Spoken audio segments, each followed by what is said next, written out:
Hello बच्चों, आइए दिए गए प्रश्न को समझते हैं। कथन के विलोम लिखिए। स्थिति में यह बताइए कि विलोम सत्य है या असत्य। तो हमें यहाँ पे कथन दे रखा है, यदि एक्स स्क्वायर बराबर 1 तो एक्स बराबर 1। तो आइए इसकी मुख्य अवधारणा पर चर्चा कर लेते हैं। मुख्य अवधारणा, मुख्य अवधारणा। तो हमें यहाँ पे कथन दे रखा है जो कि मिश्र कथन में है, जिसके कि दो घटक होते हैं, पहला घटक P तथा दूसरा घटक होता है Q।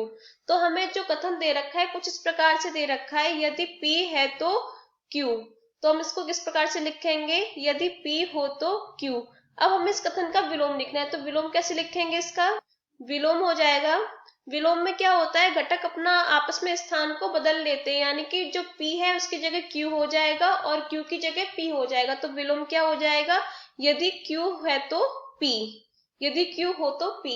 तो इस दिए गए कथन का हम विलोम लिखते हैं। कथन क्या दे रखा है, यदि एक्स स्क्वायर बराबर 1 तो x बराबर 1। तो यहाँ पे विलोम हो जाएगा, इसका विलोम बराबर हो जाएगा, यदि जो बाद वाला घटक है वो पहले आ जाएगा, यदि x बराबर 1 हो तो x बराबर 1 हो तो एक्स स्क्वायर बराबर 1 है, एक्स स्क्वायर बराबर 1 है। तो ये दिए गए कथन का विलोम हो जाएगा। अब हमें ये बताना है कि जो विलोम कथन है वो सत्य है या नहीं है।